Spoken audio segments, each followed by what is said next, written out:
한 주 늦어서 오늘 본전 예배를 드리게 된 셈입니다. 올해 광복절은 해방된 지 몇 년이죠? 74년이 되는 그런 날입니다. 일제를 나라에 빼앗겼다가 압박과 소름에서 해방되어 가지고 자유를 찾은 빛이 돌아온 그러한 날, 아주 기쁜 날입니다. 이날은 또한 대한민국 억만 년의 터가 되는 정부 수립 71주년이 되는 그러한 날이니까 더욱 즐겁고 기쁜 그런 날입니다. 근데 이제 올해 광복절에 우리 국민들은 그렇게 기뻐하지 못한 것 같습니다. 비 내린 광복절은 갈라진 대한민국의 민낯을 드러내는 그러한 날이었습니다. 우중을 뚫고 광복절 행사를 했습니다만 두 갈래로 나누어진 행사였습니다. 하나는 일본 아베를 규탄하는 그러한 행사였고, 다른 하나는 안타깝게도 문재인 대통령을 규탄하는 그러한 행사였습니다. 이 영상을 한번 보도록 그렇게 하겠습니다. 조선일보에 이렇게 나오는 그런 영상인데, 이게 아베 규탄은 노 아베 뭐 이렇게 나왔지 않습니까? 이거는 이제 태극기 집회가 이렇게 열렸습니다. 뭐 숫자는 거의 비슷하지요. 엄청나게 양쪽 다 많은 사람들이 모였습니다. 또 그 다음에 보면은 이게 이제 아베 규탄하는 거를 한면으로 보여준 그런 사진입니다. 그 다음에 사진, 이거는 이제 그날 비가 왔으니까 이게 비가 우산들 쫙 있잖아요. 이게 이제 또 이제 반대하는 그런 집회였습니다. 남북이 갈라졌는데 또 남한도 이렇게 갈라지다니 참 안타까운 그러한 마음이 듭니다. 해방 사건은 우리나라에만 있는 사건은 아닙니다. 역사 속에서 압제가 있는 곳에서는 언제나 자유를 찾으려는 그런 해방의 운동이 일어났었습니다. 1776년 독립을 어느 나라가 선언했지요? 1776년 미국이 독립을 선언하고 8년 동안 독립전쟁을 치러서 영국으로부터 해방이 됐습니다. 그 다음에 카나다도 해방이 되고, 근데 난민은 1816년부터 시작해서 한 25년, 6년 이렇게까지 쭉 나가면서 뭐 콜롬비아, 베네수엘라, 볼리비아 이러고 다 해방되고, 아르헨티나, 브라질, 우루과이 이런 쪽인 1810년대, 20년대에 거기서는 해방이 됐습니다. 스페인과 포르투갈로부터 그렇게 해방이 됐습니다. 다음으로는 이제 1945년 2차 대전이 끝난 이후에 아프리카의 모든 나라들도 해방이 됐고, 또 아시아에서도 여러 나라들이 그때 비로소 해방이 됐습니다. 이렇게 역사 속에서 해방 사건은 끊임없이 진행되어 가고 있고 진행되어 왔습니다. 이스라엘 백성들도, 하나님의 선민 이스라엘 백성들도 거대한 해방 사건을 사실은 역사 속에서 두 번이나 경험합니다. 작은 것까지 치면 수택이 많습니다. 근데 오늘 읽은 시편 126편은 두 번째 해방, 바벨론에서 해방되어 고국으로 돌아갈 때의 그 큰 기쁨을 노래하는 그러한 시입니다. 여호와께서 시온의 포로를 돌리실 때에 우리는 꿈꾸는 것 같다.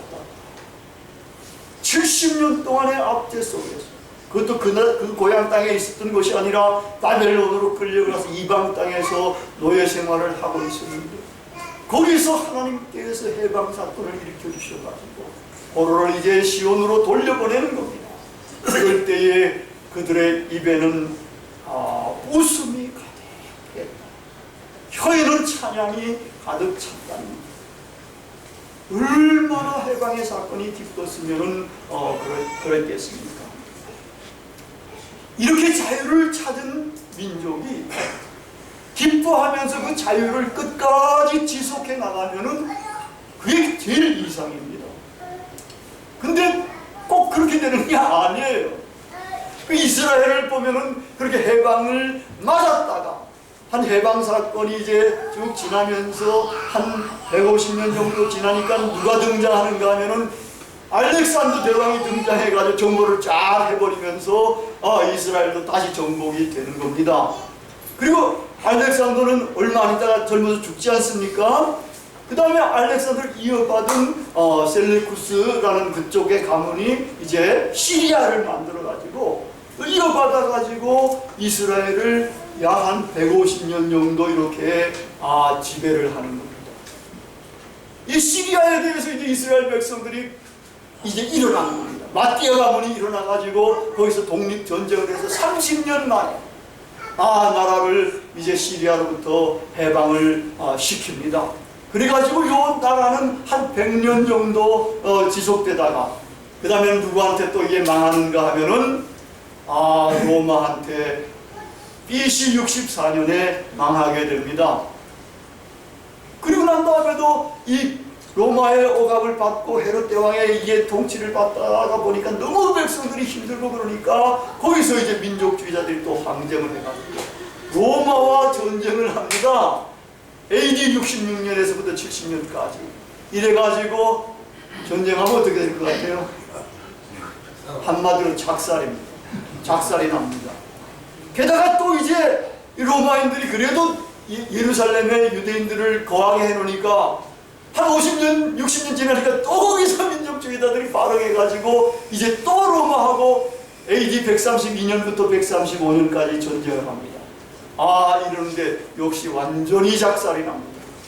이게 두 번이나 전쟁을 하게 나니까 이제 로마인들이 예루살렘을 완전히 폐쇄시킵니다. 유대인들은 거기서 못 산다 해가지고 그때부터 전 세계로 유대인들이 뿔뿔이 흩어져 가지고 살았는데 이게 디아스포라로 1900년 동안 그렇게 흩어져 살게 됩니다. 그래 2차 대전 때에 나치스에 의해 가지고 600만이나 유대인 민족들이 학살을 당하지 않습니까? 또 소련 같은 데서도 많이 죽었다 그래요. 근데 이제 독일 나치스가 패망을 하고 나니까 아까 1945년에 여러 나라들이 다 해방돼 독립 이뤘다 그러잖아요. 여기서도 이제 뜻 있는 사람들이 이제 흩어져 있던 이스라엘 사람들이 이제 팔레스틴으로 이제 오지 않습니까? 와가지고 그것도 얼마나 힘들게 옵니까? 와가지고 거기서도 이제 투쟁해가지고 결국은 1948년에 이스라엘 나라를 세워가지고 지금까지 이렇게 진행되어 오고 있습니다. 여러분 이런 역사를 우리가 훑어보면 무슨 교훈을 받을 수 있을 것 같습니다. 여기 오늘 두 번째 읽었던 본문 말씀 사도 바울이 갈라디아서 5장 1절에서 하신 말씀이 역시 굉장히 좋은 교훈, 또 우리 오늘을 살아가는 우리들에게 굉장한 의미를 갖는 그러한 말씀이 됩니다. 그리스도께서 우리를 자유롭게 하려고 자유를 주셨습니다. 그러므로 굳게 서서 다시는 종의 멍에를 매지 말라. 이 말씀은 영적인 교훈입니다만은 이게 정치적인 자유에 관련된 교훈도 되는 말입니다. 이 갈라디아 사람들은 로마의 용병입니다. 로마에 붙어가지고 용병 노릇을 했기 때문에 로마로부터 자유를 얻었던 사람들, 자유가 뭔지 생명보다 귀한 것인지 아는 사람들, 이들에게 그 가운데 있는 신자들에게 그리스도께서 이런 자유를 너희에게 주셨으니까 다시는 종의 멍에를 매지 말라. 그리스도인들 가운데서도 예수를 믿어가지고 죄의 종 사탄의 권세에서 자유케 된 사람들이 있는데 이런 사람들조차도 결국은 거기에 다시 떨어질 수가 있는 거다. 그러니까 정신 똑바로 차리고 절대로 다시는 죄의 종의 멍에를 매지 말라고 이렇게 간곡하게 부탁을 한 것이고, 역시 정치적인 의미로 우리는 이것을 해석해 볼 수도 있게 되는 겁니다. 정치적인 자유를 획득한 사람들은 정치적인 자유를 굳게 지키도록 깨어서 노력하고 경성해야 됩니다.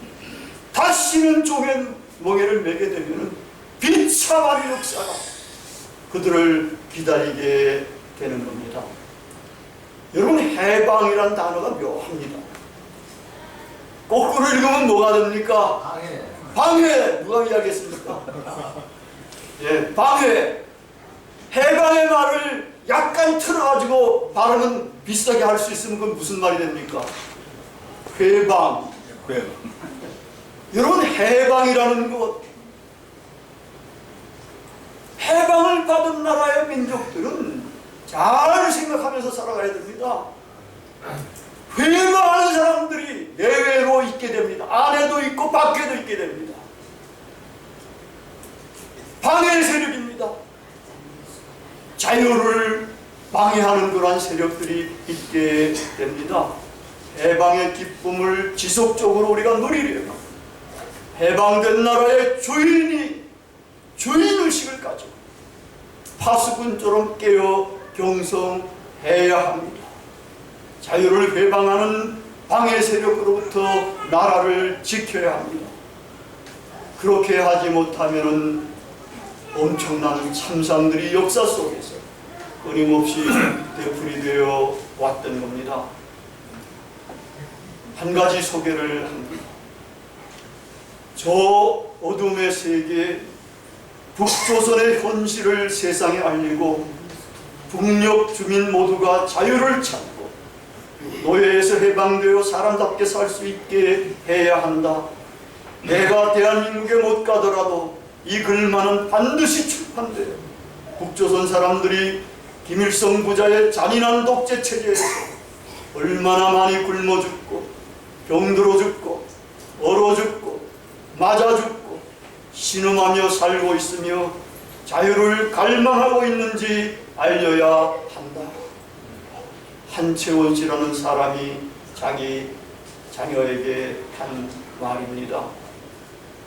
한채원 씨는 1998년 8월에 굶어 죽는 사람들이 속출한 고난의 행군 시절에 아내와 세 자녀를 데리고 한경북도 길주의 고향집을 떠났습니다.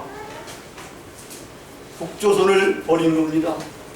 두만강을 건너서 중국을 떠돌았지만 한국으로 돌아오는 길이 열리지 않아가지고 결국은 중국 공안에게 잡혀서 북송되어서 모진 고문을 당하고 수감을 당했습니다.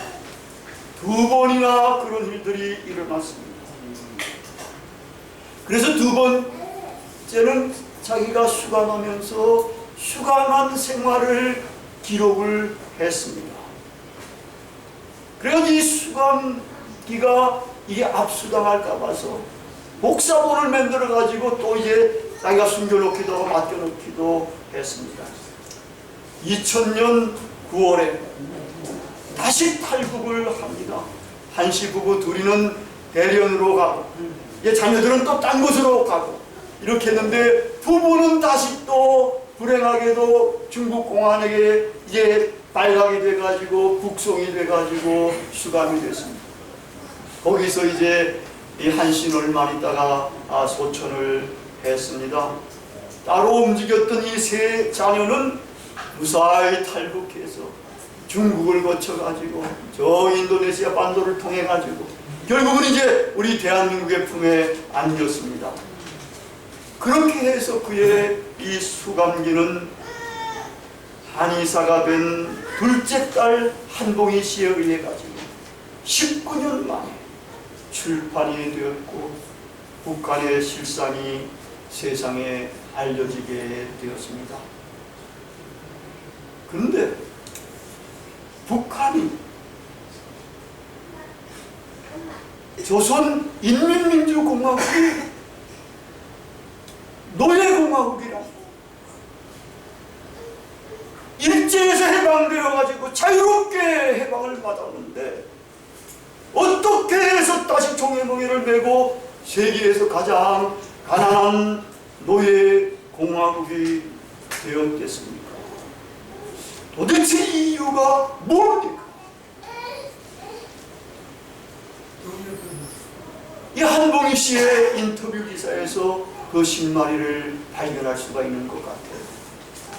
한봉희 씨가 안에 사니까 기자가 그러면은 당신이 지금 여기 북한에도 살았고 여기 남한에 넘어와서 이렇게 지금 한의사가 됐는데 한국이 그럼 인간의 몸에 비유해가지고 좀 부족한 부분이 있다든지 건강하게 되려면 뭐가 좋겠는가? 이걸 한번 이야기해 달라고 이렇게 물었습니다.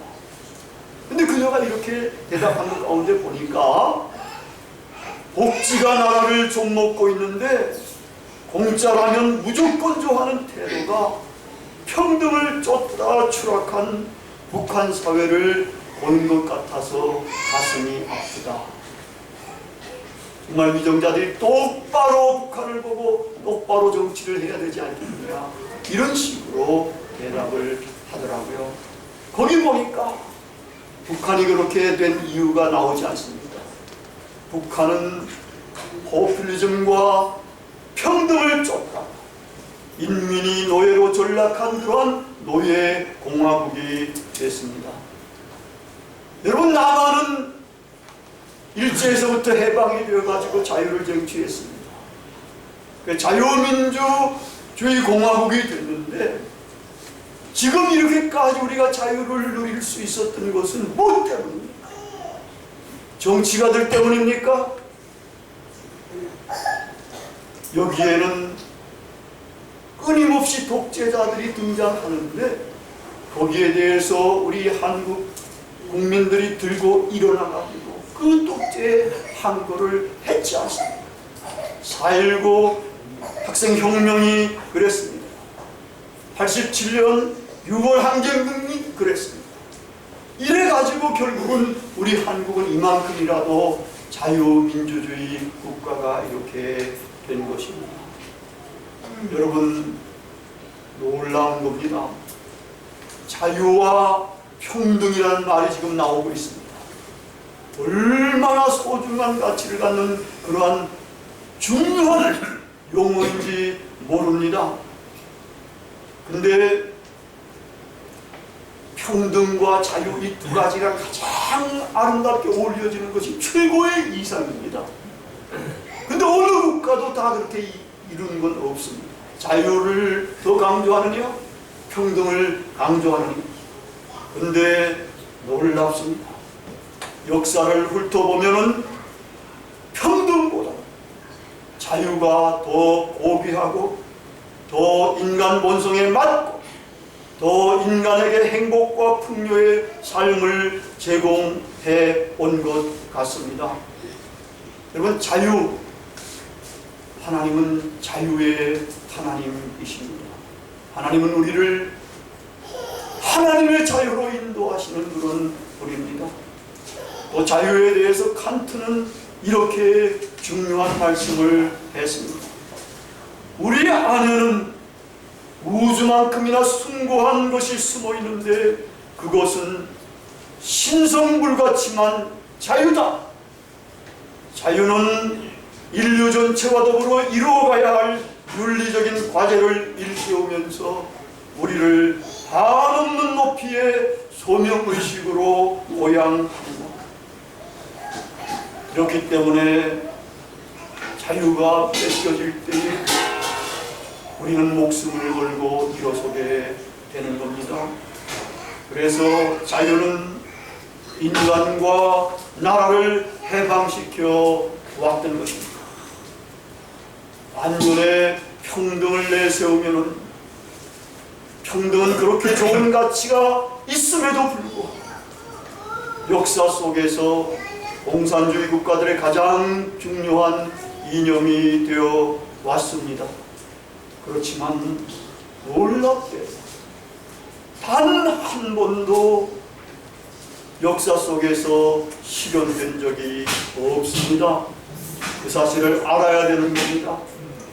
오직 혁명으로 지배계급을 바꾸는 데에만 이용이 되어 왔고 다수의 인간을 억압하는 데에 사용되어 왔습니다. 러시아, 중국, 북한이 대표적일 것입니다. 이제 시선을 우리나라로 지금 돌려보십시다. 우리나라의 형편이 어떻습니까? 혹은 평등의 자유를 대체해가고 있지는 않습니까? 지난해 헌법 개정 시한 이것이 나오고 이럴 때에 헌법 조문에서 자유를 다 빼버리자는 그런 움직임이 있었지 않습니까? 무엇 때문에 그렇게 했습니까? 평등을 내세우려고 했기 때문에 그렇습니다. 여러 가지 포퓰리즘 정책들, 교육, 경제 정책들을 보면 평등을 추구하려고 하는 이런 정책들이라고 볼 수가 있습니다. 북한에만 올인하다가 국적 전반에 파탄이 일어나도 괜찮은지 모르겠습니다. 여러 전문가들이 국방, 안보, 외교, 경제, 산업, 교육 모든 방면에 지금 문제가 많이 일어나고 있고 폭풍우가 다가오고 있다고 하고 있습니다. 근데 이 폭풍우들이 한 번에 합쳐지면 이게 퍼펙트 폭풍이 되는데, 퍼펙트 스톰이 되는데, 그러면은 나라가 위태롭게 그렇게 되는 것입니다. 이러한 때에 우리 기독교인들은 어떻게 해야 되겠습니까? 영적으로 깨어 경성하고 있습니까? 영적으로 깨어 경성하고 있는 우리 기독교인들은 그것으로 또 머물러 있어도 안 됩니다. 우리가 나라의 주인이지 않습니까? 주인은 나라가 잘 되는 일에 신경을 써야 합니다. 주인으로서 다시는 종의 멍에를 매지 않도록 깨어 경성해야 할 것입니다. 이젠 지금까지 나라의 주인 역할을 제대로 하지 못했습니다만 이젠 나라의 주인 역할을 잘하는 그런 국민이 되어야 하지 않겠습니까? 아멘. 기도하시겠습니다.